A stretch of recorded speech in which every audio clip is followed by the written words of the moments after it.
Voilà, donc nous allons continuer toujours dans les entretiens de l'excellence et nous allons aujourd'hui avoir l'honneur de recevoir un proviseur qui est papa d'une personne qui est avec nous, Aïssatou. Il va se présenter tout à l'heure, mais moi je l'appelle Falemé. Alors il y a également un élève du lycée Ahmadou Ndatsek de Thiès également qui va participer à cette émission et nous allons toujours laisser le micro ou la parole à Sobel qui va les introduire et qui peut poser le débat avec eux. Sobel? Yes, sir. Merci, Mandiaye. Toujours un plaisir d'être sur le plateau de Parole aux Jeunes et je me sens de plus en plus à l'aise sur le plateau de Parole aux Jeunes. C'est formidable. Alors, cette fois-ci, donc après l'art et la culture, l'ingénierie, qu'est-ce qu'on a fait d'autre comme métier? L'entrepreneuriat culturel, la cybercriminalité, la finance. Alors là, on a un intervenant qui a plusieurs casquettes.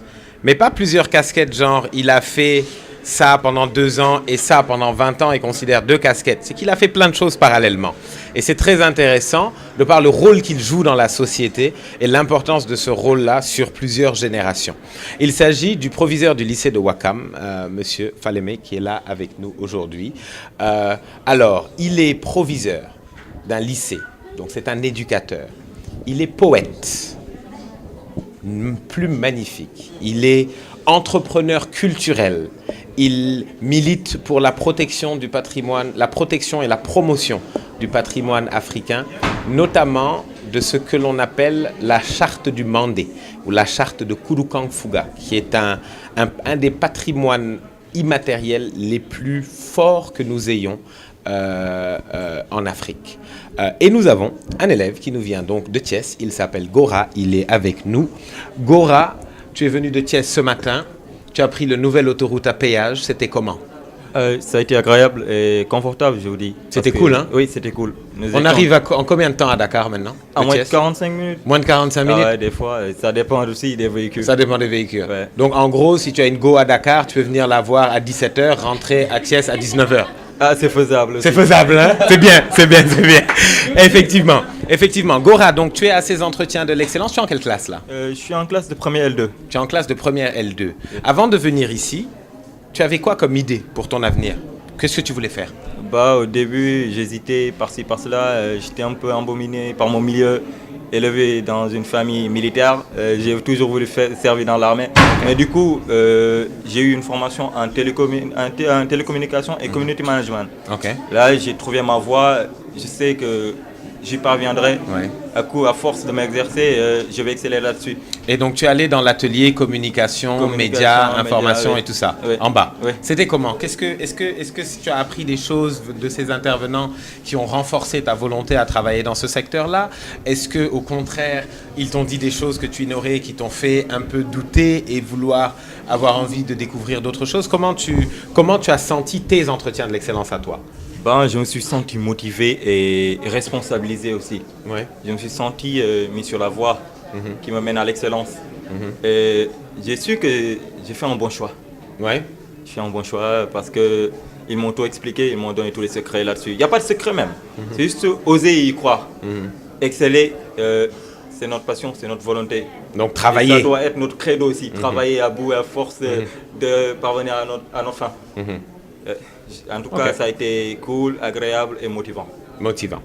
C'est très bien. Je vois le proviseur qui comment on dit, opine du chef, parce que je sais que il est passionné et quand il entend des jeunes passionnés, ça lui fait plaisir. Proviseur, je vous encense beaucoup, non pas parce que vous êtes là, mais parce que je suis impressionné par ce que vous avez fait et je pense que c'est aussi l'occasion de pouvoir parler de ça. Tous les proviseurs ne sont pas ce que vous êtes et vous n'êtes pas tous les proviseurs.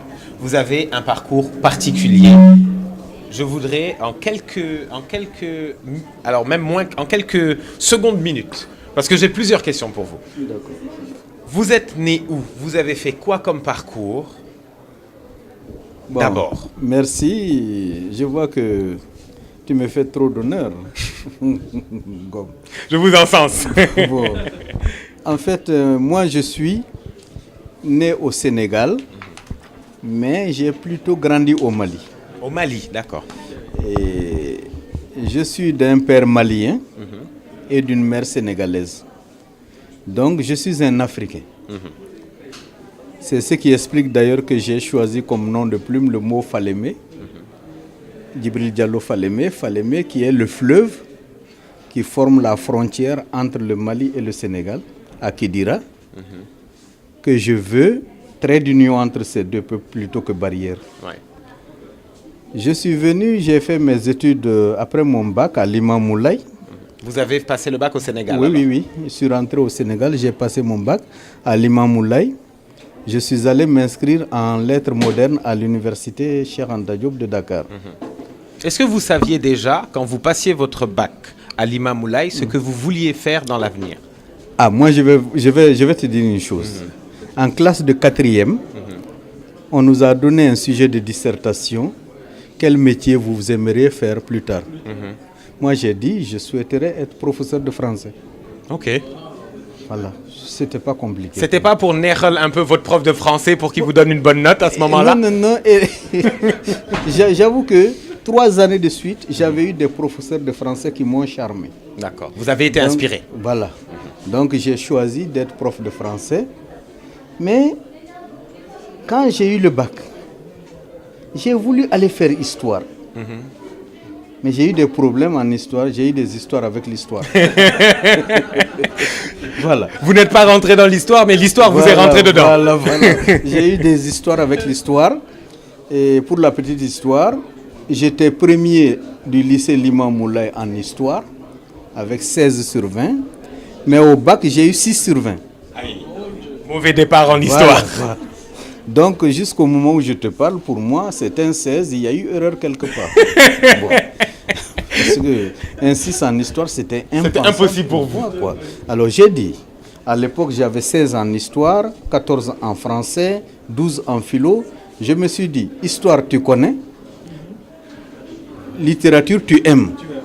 Donc, dans la vie, quand tu dois choisir entre ce que tu connais et ce que tu aimes, il vaut mieux choisir ce que tu aimes. Parce que chaque fois que tu vas tomber là-dedans, tu vas te relever.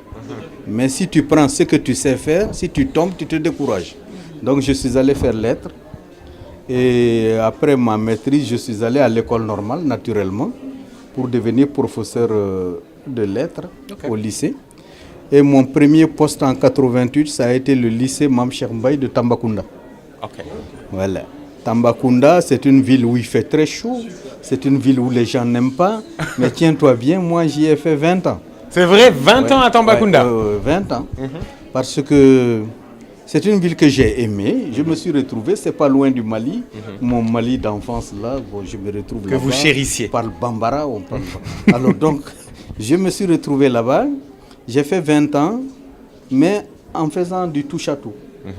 J'étais professeur de français, donc de lettres au lycée. Et l'année d'après, mon arrivée, on m'a nommé conseiller pédagogique itinérant de français. D'accord. C'est-à-dire, mon rôle, c'était d'encadrer les professeurs de français dans la région de Tambacounda. Et l'ancienne région de Tambacounda englobait l'actuelle région de Kédougou. C'était 59 000 km², n'est-ce pas? 30% du territoire national, n'est-ce pas? 90 fois la région de Dakar quand même. Donc c'était ça Tambacounda. Et j'ai commencé ce travail-là, encadrement des professeurs de français sur le terrain, Tamba, Bakel, Kédougou, au moment où il n'y avait pas de goudron. Donc je pouvais quitter Tambacounda à 14h au volant d'une R12 et me retrouver à 2h du matin à Kédougou sur 250 km. Parce que la route n'était pas bonne. Bon.